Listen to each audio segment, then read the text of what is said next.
Cara amiga, caro amigo telespectador, estamos de volta mais uma vez com o nosso programa dominical Encontro com Divaldo na TVC. Nossos votos cordiais de muita paz. A criatura humana que conquistou praticamente uma boa porção do universo, seja no macro como no microcosmo, ainda se debate nas vascas da agonia por não haver se conquistado a si mesmo. Os desafios que vieram do mundo exterior foram facilmente solucionados. Nada obstante, porque o indivíduo não teve a coragem de autopenetrar-se para superar as próprias imperfeições, eis que se debate na agonia e nos conflitos pertinentes ao seu comportamento em sociedade. Por esta razão, vivemos um período de riquezas culturais, em que a inteligência atingiu um alto nível de descobrimentos, mas em que as nossas paixões ainda não lograram sair do lugar comum. A onda de violência, a vulgaridade, a promiscuidade nos relacionamentos e no comportamento, a ausência de lealdade nas amizades, as traições, as condutas paradoxais, constituem verdadeiro sinal de alarme, significando que necessitamos de muito esforço para alcançarmos a meta que a vida nos oferece, a autoiluminação. Muitos se interrogam: e que é a autoiluminação? Qual é a finalidade dela? Preocupados mais com a iluminação dos outros, olvidam-se da necessidade de introjetarem o amor, o equilíbrio, a paz interna, ampliar a chama do ser que é na direção do sublime governador do universo, como metas auto-iluminativas. Há uma preocupação muito grande de ajudar o próximo, de orientar as pessoas, e mesmo no movimento espírita, alguns corações muito bem formados vivem angustiados com uma necessidade de converter, de convencer, de demonstrar às demais criaturas a excelência da doutrina espírita. E nesse afã de conquista de fora, perde a diretriz da sua própria conversão, da sua própria transformação, do seu exemplo. Não adianta possuirmos uma estatística fecunda de adeptos do espiritismo com uma triste colheita de atividades não dignificadoras. Então é necessário que nos preocupemos muito em estabelecer o reino de Deus dentro de nós, para então sermos verdadeiros exemplos, através da nossa conduta, da paz que demonstramos, da irrestrita confiança em Deus nos momentos dos grandes desafios. Estaremos fazendo a mais salutar propaganda do Espiritismo, demonstrando através do comportamento a excelência dos seus postulados em nossas vidas, de tal forma que as pessoas angustiadas em aflição, acompanhando o nosso processo de harmonia interna, sentir-se-ão atraídas para acompanhar-nos nessa mesma conquista de paz. Hoje, atendendo a pedidos de amigos, nós iremos reservar um espaço mais amplo para responder a questões que foram formuladas por diversos companheiros, tanto deste como de diferentes estados, e que, em outros lugares, pessoas mesmo da rua propuseram-nos questões que teremos muito prazer em respondê-las. Faremos uma breve pausa e logo voltaremos, atendendo às questões que nos foram formuladas.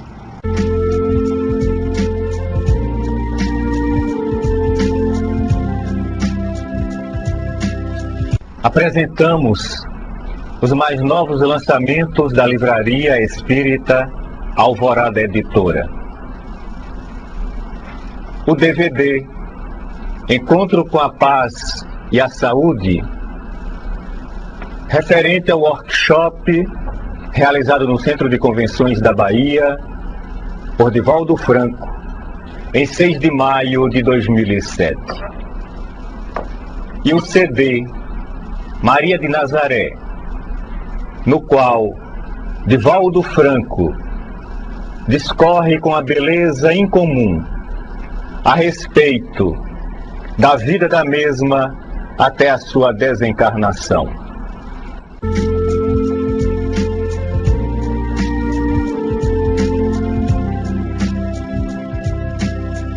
Há 55 anos, o senhor idealizou e construiu a Mansão do Caminho.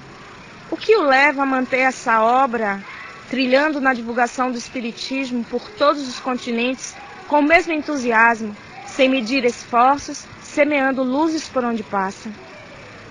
O meu encontro com o Espiritismo pode ser definido como a conquista da felicidade. Depois de muitas reflexões ao largo dos decênios, cada dia mais me asseguro da oportunidade sublime que o Senhor da vida me confere, ensejando-me perlustrar os caminhos da codificação espírita. Quando muito jovem, os fenômenos mediúnicos aturdiam-me e ameaçavam-me a estabilidade emocional. Chegou-me o Espiritismo através do Livro dos Espíritos de Allan Kardec. Ao lê-lo, ao meditar nas suas preciosas lições, defrontei-me com aquilo que buscava ansiosa e inconscientemente. As respostas para os porquês que me afligiam.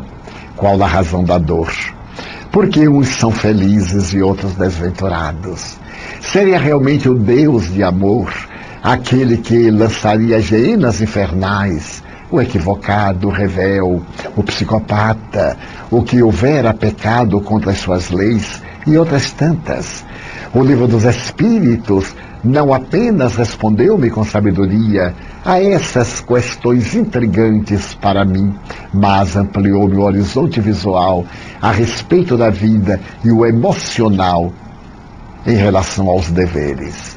Mergulhei o pensamento, as reflexões nessa obra gigantesca, que ainda compulso e estudo diariamente, logo seguindo ao Livro dos Médiuns, as observações da fenomenologia imensa, o Evangelho segundo o Espiritismo, o Céu e o Inferno, a Gênese, e posteriormente o Principiante Espírita, o que é o Espiritismo, a Revista Espírita. Confesso-me embriagado pela revelação espírita, mas embriagado de amor, de convicção e até mesmo dessa paz relativa que sempre é proporcionada a alguém que abraça um ideal e segue-o com o melhor dos seus esforços. Logo quando criamos o Centro Espírita Caminho da Redenção, que estará comemorando 60 anos no próximo dia 7 de setembro, descobrimos que ele seria a nossa via para, através das oportunidades de crescimento, redimirmos-nos dos graves equívocos de outras existências. A Mansão do Caminho foi uma proposta do mundo espiritual. Através de uma visão de que fui objeto, os bons espíritos disseram-me que eu deveria dedicar-me à obra de educação, criando os filhos da carne alheia com um grupo de amigos, naturalmente, e entregando os meus melhores sentimentos à vivência desses postulados libertadores que constituem a terceira revelação.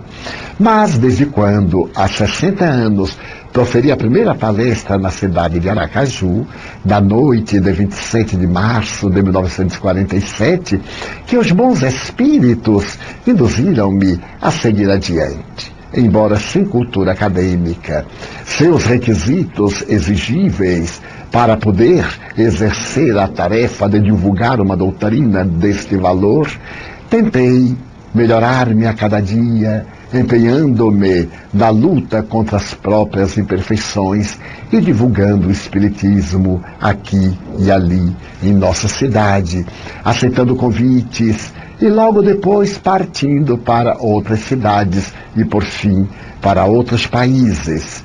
Acredito, portanto, que é a chama do ideal que me dá essa força, é a certeza do amparo de Jesus Cristo, a quem amo profundamente, que me dá este entusiasmo para os 80 anos sentir-me jovem, profundamente vinculado ao dever, nunca medindo esforços para servir à causa. Desta maneira, trabalhando em favor da minha própria modificação interior. Então essa força vem-me do Senhor da vida, através dos seus egrégios mensageiros que nunca nos abandonam. E a mim em particular, em face das minhas muitas necessidades, jamais me deixaram a sós. Divaldo, como foi que você chegou a proferir a primeira conferência no estado do Rio Grande do Sul e em que ano?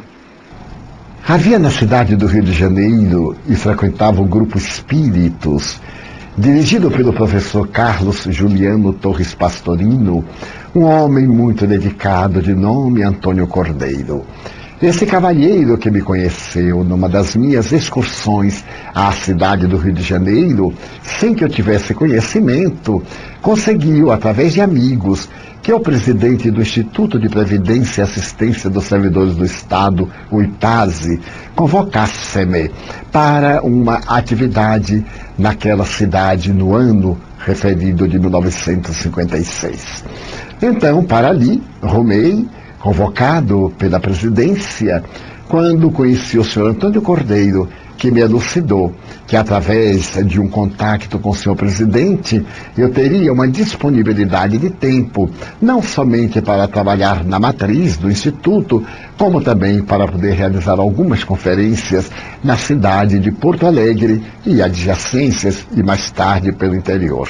Desta forma, graças ao senhor Antônio Cordeiro, que entrou em contato com a Federação Espírita do Rio Grande do Sul, dirigida por um notável servidor de Jesus, o coronel Hélio de Castro, realizei a minha primeira excursão à capital gaúcha, acompanhado pelo querido amigo. Ali tive a oportunidade de deslumbrar-me com a qualidade da doutrina aplicada no movimento. Pude acompanhar os primeiros labores em favor da atividade infanto-juvenil, a evangelização espírita, que tinha à frente a família Rocha, Diná, Alberto, Cecília Rocha, que ainda prossegue como vice-presidente da Federação Espírita Brasileira, com uma notável atividade na preparação das mentes novas. Naquela oportunidade, visitamos a cidade de Pelotas, Santa Maria e, posteriormente, a convite dos queridos amigos da veneranda Federação Espírita do Rio Grande do Sul, retornamos até hoje, dando prosseguimento ao labor que já se prolonga por 51 anos. Em uma das muitas visitas que você fez a Porto Alegre, foi convidado por um renomado repórter do Rio Grande do Sul para uma entrevista. Conte-nos como foi essa experiência.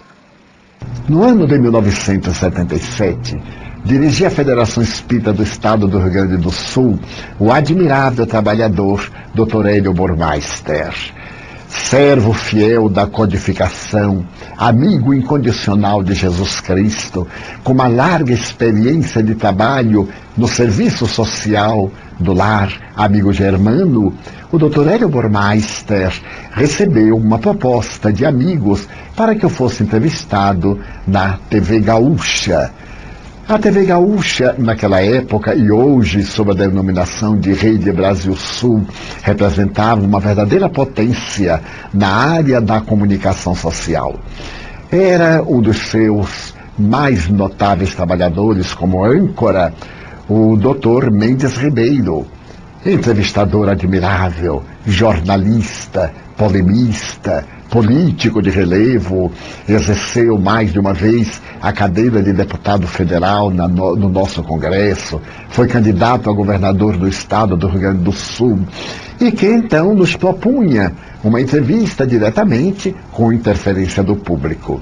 Nessa oportunidade, ainda modesto, desconhecendo essa técnica de comunicação através da televisão, estivemos com o querido amigo Mendes Ribeiro. Na oportunidade, ele nos tratou com imenso carinho e respeito, mas com a sua argúcia de jornalista e de advogado fez-nos perguntas, algumas delas embaraçosas, que procuramos responder com muita tranquilidade e muita confiança na inspiração divina. Choveram perguntas durante mais de 2 horas e meia. O programa teve o seu tempo ampliado por insistência dos telespectadores, então a direção da TV Gaúcha facultou-nos mais 1 hora e meia, já que o programa seria inicialmente de apenas 1 hora. E ao terminar, Mendes Ribeiro interrogou-nos se havia ali espíritos com que anuímos, perguntando se seria possível psicografar alguma mensagem. Redarguimos que sim, que poderíamos tentar, sem garantir que o êxito coroasse a nossa oportunidade. E então, concentramos-nos e psicografamos uma mensagem que logo foi lida e muito bem recebida pelo público, abrindo-nos as portas mais amplamente, não só no movimento espírita do Estado, como também diante do grande público que posteriormente estaria no Gigantinho no ano seguinte para nos escutar de uma maneira que era realmente impressionante, porque mais de 13.000 pessoas afluíram àquele estádio para poder escutar a mensagem da doutrina espírita pela primeira vez pronunciada naquele imenso recinto. Divaldo, numa reunião mediúnica realizada na Mansão do Caminho, estava presente o repórter gaúcho Mendes Ribeiro, que estava de passagem pela cidade do Salvador. Nessa reunião, você psicografou uma mensagem. Qual o teor dessa mensagem? Foi uma ocorrência muito curiosa, porque tornamos-nos amigos. Mendes Ribeiro era um homem de caráter diamantino, com uma força de alto vigor na personalidade. E estando ele em Salvador, veio conhecer a Mansão do Caminho, a que eu me reportara nas várias entrevistas que passei a ter com ele, todas as vezes quando ia ao estado do Rio Grande do Sul. E aqui estando, sabendo que nós realizávamos as atividades mediúnicas, ele solicitou permissão, que lhe foi concedida, para assistir a uma delas. E na oportunidade em que nos encontrávamos em transe, um espírito veio e ditou-lhe uma grande mensagem. Tratava-se de alguém desencarnado na cidade de Porto Alegre e que lhe fazia uma pergunta muito interessante, uma proposta, da qual abordava um tema muito delicado, pertinente à área a que o advogado Mendes Ribeiro se dedicava. E para poder demonstrar a exatidão do seu conteúdo, o espírito afirmava, dizia a data do seu nascimento, a data da sua desencarnação e o número da sepultura na qual o seu corpo fora inumado, fazia mais de 60 anos. Mendes Ribeiro olhou a mensagem, meditou-a, silenciou e entrou em contato com a televisão gaúcha por telefone, pedindo aos repórteres que fossem verificar no cemitério da Tristeza se realmente havia aquela sepultura. Mais tarde, ele teria ocasião de narrar publicamente como este fenômeno penetrou-lhe profundamente a alma, porque na primeira experiência não encontraram a sepultura referida. Quando ele retornou a Porto Alegre, ele mesmo foi examinar o local e ali estava o nome do desencarnado, a data do nascimento e a data da sua desencarnação. Encontrávamos-nos anos mais tarde, realizando uma dessas digressões pelo Estado, quando ele tomou da palavra publicamente, apresentando-nos e narrou esses detalhes que ficaram desconhecidos para mim, informando que, graças a esse fato robusto, Ele abraçou a doutrina espírita graças à certeza da sobrevivência da alma através do fenômeno mediúnico. As autoridades presentes à mesa, as senhoras presentes à mesa, ao mestre, pregador, irmão e amigo Divaldo Pereira Franco, aos irmãos presentes. Quero ter o máximo cuidado para portar-me como sou, acessório na noite em que o grande pregador espírita Divaldo Pereira Franco vai falar para ouvirmos, meditarmos e aprendermos. Tive a felicidade, juntamente com minha mulher, de privar da Mansão do Caminho, a grande obra de Divaldo Pereira Franco. Tive o privilégio de apresentar Divaldo Pereira Franco um sem número de vezes nos espaços que detenho no rádio e na televisão. Tive a aventura de referir-me a Divaldo outras tantas vezes na coluna diário que ocupo no jornal Zero Hora.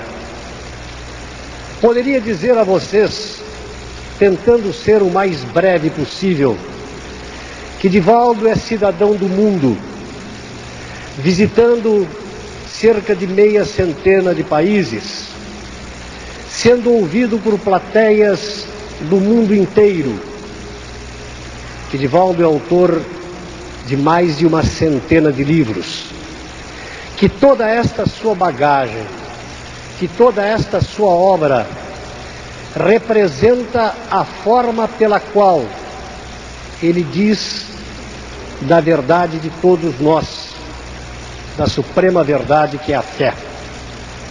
Mas conto-lhes, como repórter que sou, como jornalista que sou, uma experiência que tive na Mansão do Caminho. Muito própria a experiência daqueles que mais do que nunca nos dias de hoje se portam como São Tomé, ver para crer. É da doutrina que se recusem 9 verdades para não aceitarmos uma mentira.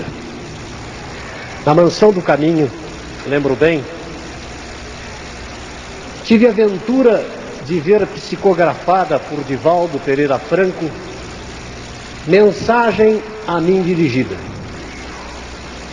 Assinava a mensagem o coronel Francisco Dornelles, pessoa da qual eu nunca tinha ouvido falar, Francisco Lopes de Almeida, o nome completo. E durante a mensagem havia a menção do número do túmulo onde estava enterrado o corpo de Francisco Lopes de Almeida. O túmulo e o cemitério. O cemitério da Santa Casa de Misericórdia, em Porto Alegre. Repórter, e eu fiz questão de ser apresentado como tal hoje aqui, repórter. No dia seguinte, telefonei a Porto Alegre, eu que estava em Salvador, na Mansão do Caminho, e pedi a um colega meu que fosse até o cemitério indicado e verificasse se no túmulo mencionado estavam os restos mortais de quem assinava a mensagem. E recebi a resposta: o túmulo existe, é realmente de quem assina a mensagem. No entanto, o túmulo não está no cemitério da Santa Casa, e sim no cemitério São Miguel e Almas. E antes que eu redarguisse, meu colega Sérgio Lima, é o nome do repórter, Disse-me pelo telefone: mas Ribeiro, há um detalhe. Este túmulo, efetivamente, pertencia ao cemitério São José. A Irmandade São Miguel e Almas comprou a nesga de terra na qual foi erguido o túmulo em apreço. Hoje pertence ao cemitério São Miguel e Almas, mas à época da morte, tal como dizia a mensagem, pertencia ao cemitério da Santa Casa de Misericórdia. Não ficou por aí a coincidência para os descrentes contidas na mensagem. As verdades para nós que professamos a mesma fé nela contida.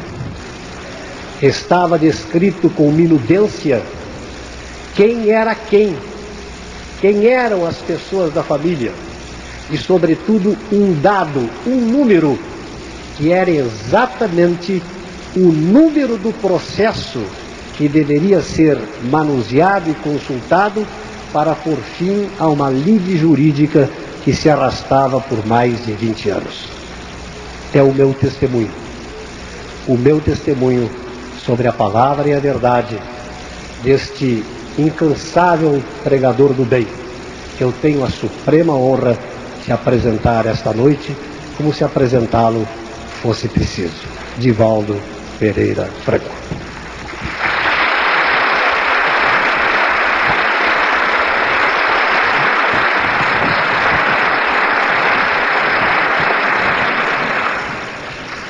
Nós faremos uma breve pausa e logo prosseguiremos com as perguntas e respostas.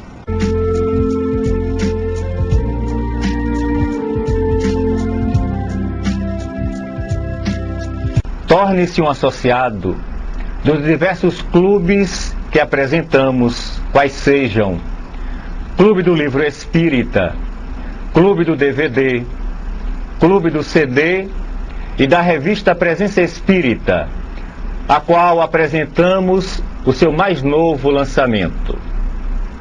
Aqueles que desejarem deverão encaminhar os seus pedidos para o endereço eletrônico leal@mansãodocaminho.com.br.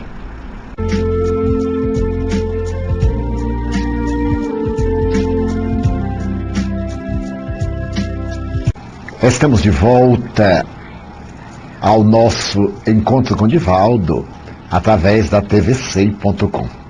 Damos prosseguimento às questões que nos estão sendo apresentadas. Recentemente, o senhor fez uma série de conferências e seminários no mês de junho de 2007. Poderia nos dizer como foi a receptividade do público e quais foram as cidades? No próximo passado mês de junho, as temperaturas no sul estavam muito baixas e nós iniciamos as nossas atividades no dia 23, numa noite chuvosa, com temperatura de 4 graus em Porto Alegre, no ginásio O Gigantinho. Celebrávamos o aniversário da Federação Espírita do Estado do Rio Grande do Sul e também os 150 anos de publicação do Livro dos Espíritos.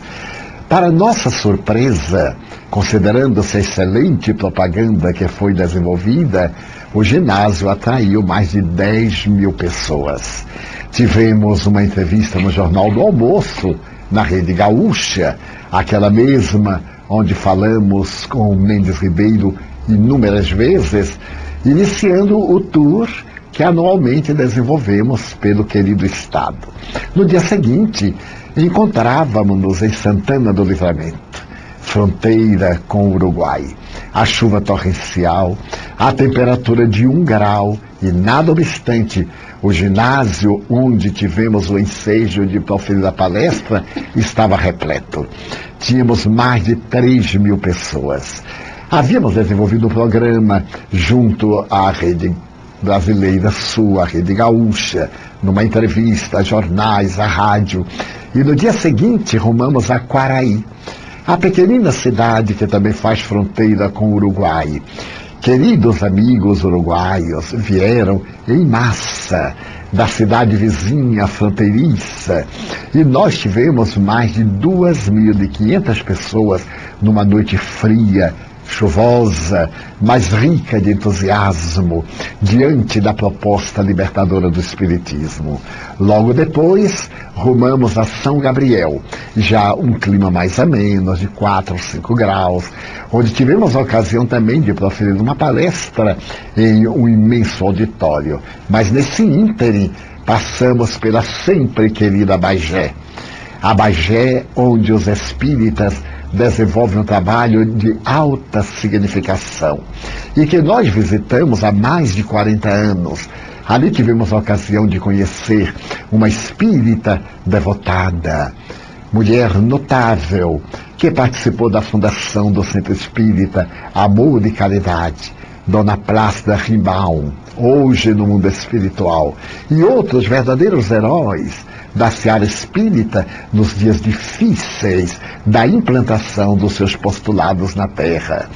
Depois de São Gabriel, rumamos a Porto Alegre de volta para realizarmos um seminário para 1.500 pessoas sob os auspícios da Sociedade Espírita Beneficente Bezerra de Menezes. Mas, logo no segundo dia, o que equivale a dizer no dia 24, como temos feito nos últimos anos, estávamos na cidade de Caxias, realizando no Clube Guarani um seminário para 1.500 pessoas. Era uma tarde e noite muito frios, e nós tivemos a oportunidade de conviver nesse calor humano, estudando as propostas da iluminação interior, a busca das técnicas da educação, ao mesmo tempo da solidariedade, que foram os temas que nos propuseram para ambos os seminários. Posso atestar que o calor da alma gaúcha supera quaisquer condições menos favoráveis do clima externo.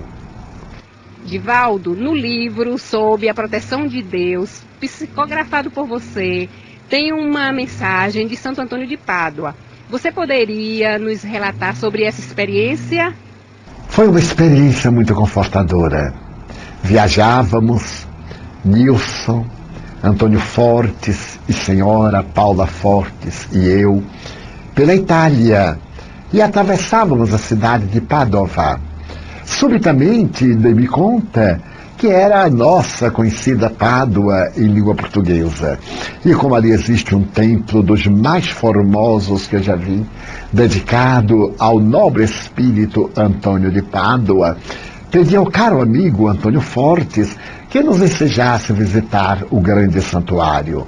Sempre gentil, cavalheiro, dedicado, o senhor Fortes levou-nos para conhecer esta obra monumental que deslumbra pela beleza, pela arte, pelos afrescos, pelas pinturas preciosas, as suas colunas adornadas, a imensidão do templo. E ali estávamos reflexionando a respeito da vida do grande português, o discípulo de Francisco de Assis, quando de repente Joana de Ângeles disse-me que o taumaturgo lisboeta desejava mandar uma mensagem à Terra. Invariavelmente estou com uma pasta onde eu tenho papéis, material de escrita, lápis, esferográfica. Então pedi a ajuda de Nilson, tirei os papéis, sentei-me num dos bancos e discretamente coloquei a pasta sobre as pernas e comecei a psicografar. A sensação indefinível das vibrações do venerando apóstolo, do amor e da abnegação, em que ele dedica aos médiuns as suas palavras de encantamento, referindo-se que nos seus dias algo já longínquos, a mediunidade era vista como sendo uma porta que se abria para a interferência das entidades demoníacas. Graças ao progresso intelecto-moral da criatura humana e ao espiritismo, hoje a mediunidade é vista de maneira mais dignificadora. Terminava a bela mensagem convocando os médiuns ao apostolado, à abnegação, à renúncia, ao silêncio diante das agressões. Chegava a dizer de maneira subliminal que o nosso líder é Jesus, foi crucificado. E crucificado porque não tinha nenhuma forma de suplício mais doloroso e mais perverso, que nascendo numa manjedoura, traçou esta linha luminosa entre uma furna modesta e o Calvário, para poder deixar-nos a ponte de ligação com Ele, que é o testemunho de amor através do sacrifício da renúncia. Jamais me olvidarei, porquanto, à medida em que ele escrevia, eu percebi uma chuva de fluidos sobre a igreja, o que deve ser habitual, mas em forma de pétalas, que caindo sobre as pessoas que ali estavam orando, penetravam o seu corpo, o seu mundo íntimo, através do perispírito, diluindo-se em energia revigorante. Muitas dessas pessoas ficavam interiormente iluminadas. Foi uma das oportunidades belas do exercício da mediunidade com que a divindade me honrou. Divaldo, você poderia nos falar sobre silêncio mental e relatar algo de sua experiência pessoal? É muito curioso este fato. Havia desencarnado aqui em Salvador um amigo muito querido que inclusive frequentava a nossa casa. E menos de uma semana depois, a família, amargurada e triste, pediu-me notícias que eu não as tinha para dar. 10 dias exatos após a desencarnação do amigo, em uma noite, Joana de Anjos disse-me que eu me deveria deitar mais cedo, mais ou menos às 11 horas da noite, porque ela pretendia levar-me ao local em que se encontrava o querido amigo.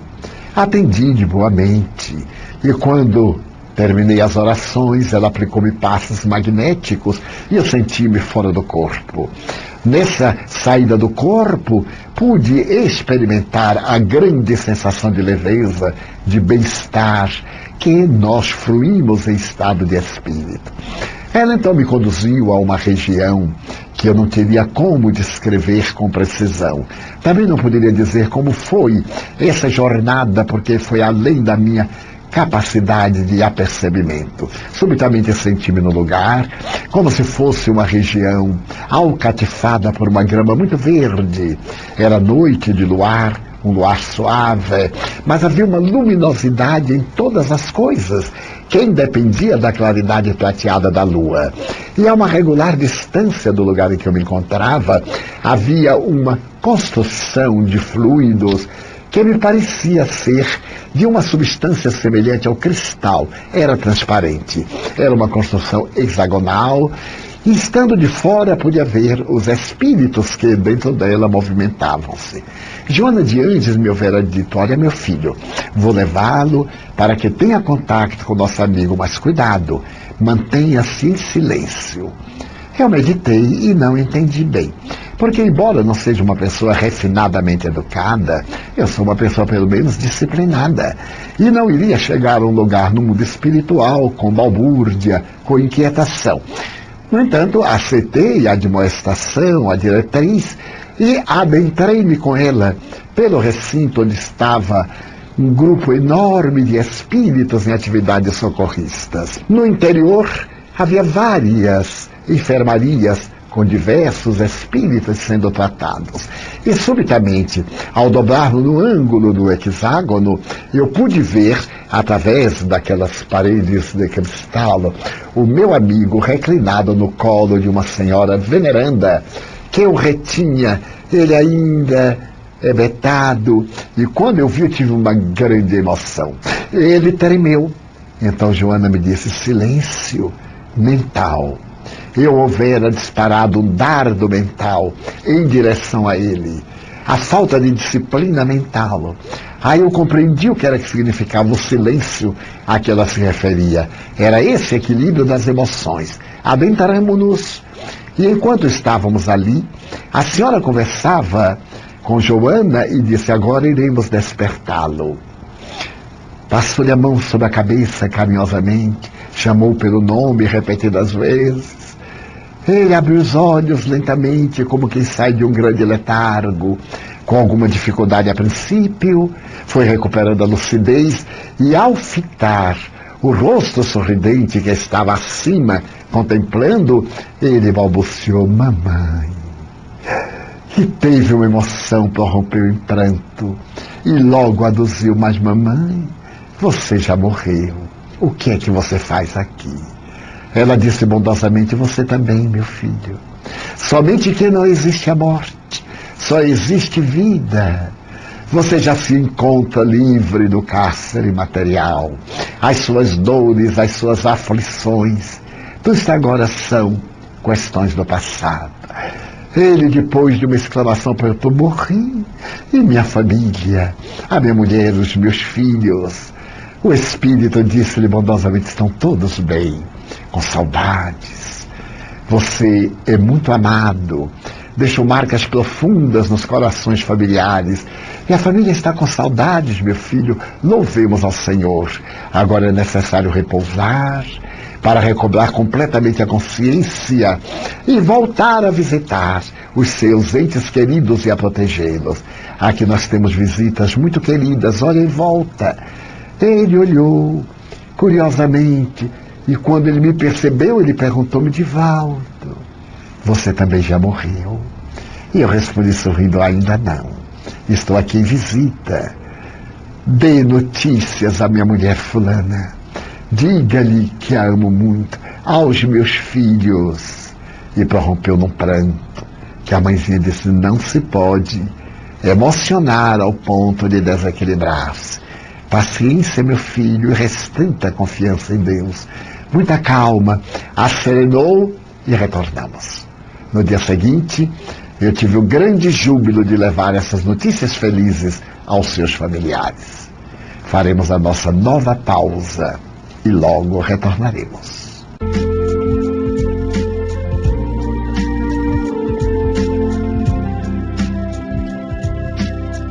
Apresentamos os mais novos lançamentos da Livraria Espírita Alvorada Editora. Os livros Encontro com a Paz e a Saúde, no qual Divaldo Franco fala a respeito desta temática de forma brilhante e profunda. Tanto quanto o livro Jesus e Vida, no qual a veneranda Joana de Ângeles apresenta-nos lições de advertência, fé, esperança e amor. A referida obra estará sendo autografada por Divaldo Franco nas livrarias Curitiba, na cidade de Curitiba, no próximo dia 31 de agosto. Aqueles que desejarem deverão encaminhar os seus pedidos para o endereço eletrônico leal@mansãodocaminho.com.br. Levamos ao conhecimento de todos que, no próximo dia 28 de agosto, Divaldo Franco estará sendo homenageado pela maçonaria em palestra aberta ao público, que o mesmo estará realizando no Fiesta Convention Center, às 20 horas.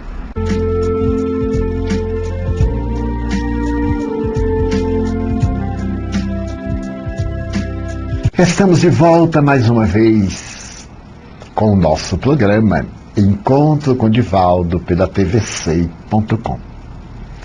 Chegando à etapa final, queremos agradecer a bondade da sua presença conosco, acompanhando o nosso labor de divulgação da doutrina espírita.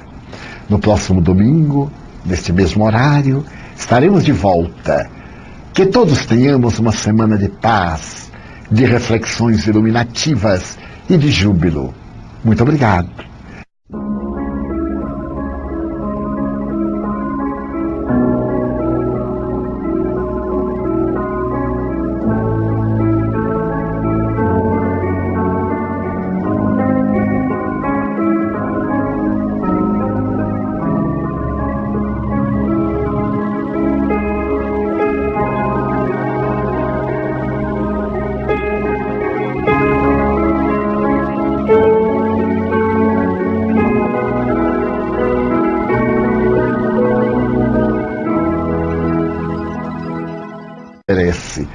autoiluminação.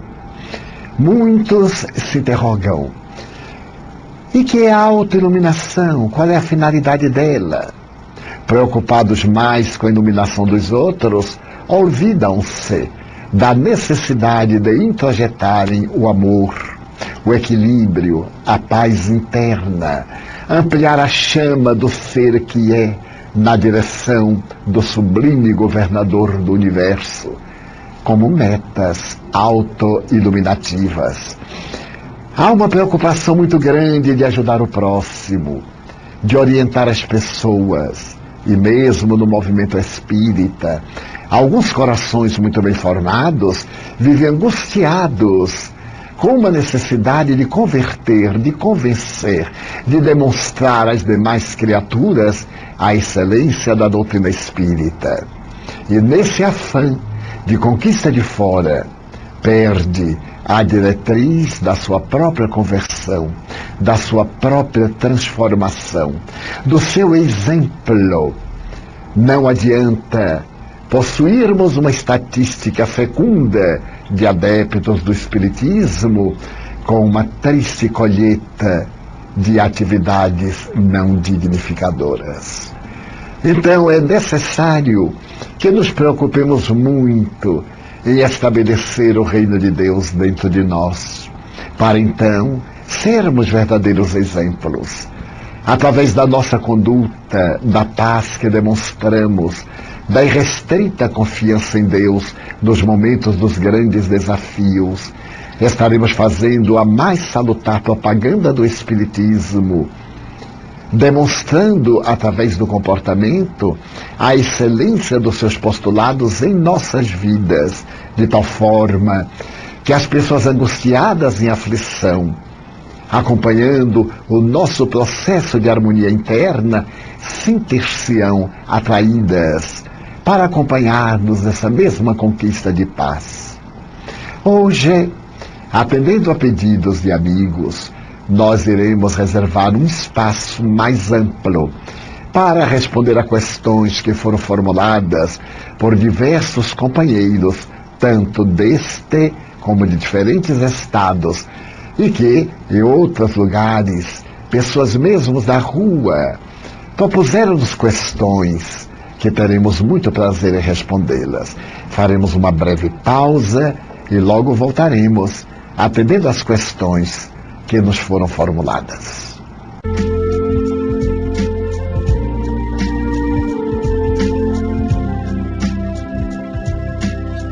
Apresentamos os mais novos lançamentos da Livraria Espírita Alvorada Editora.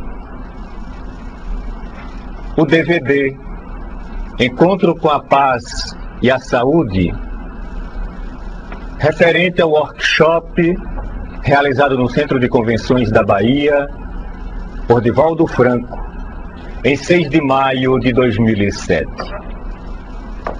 E o CD. Os desafios que vieram do mundo exterior foram facilmente solucionados.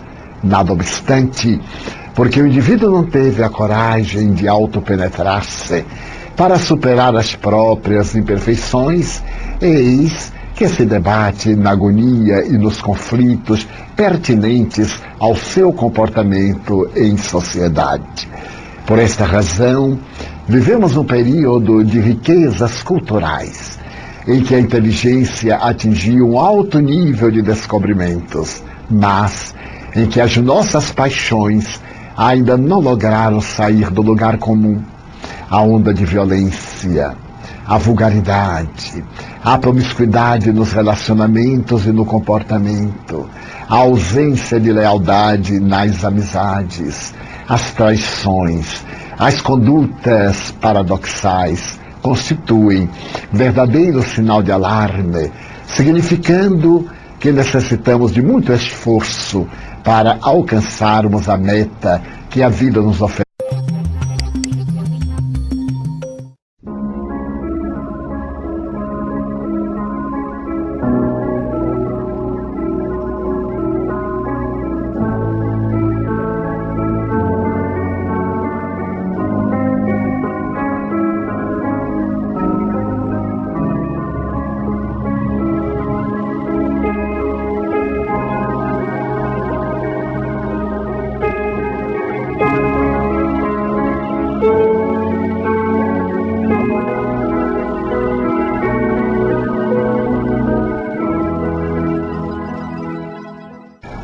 Cara amiga, caro amigo telespectador, estamos de volta mais uma vez com o nosso programa dominical Encontro com Divaldo na TVC. Nossos votos cordiais de muita paz. A criatura humana que conquistou praticamente uma boa porção do universo, seja no macro como no microcosmo, ainda se debate nas vascas da agonia por não haver se conquistado a si mesmo.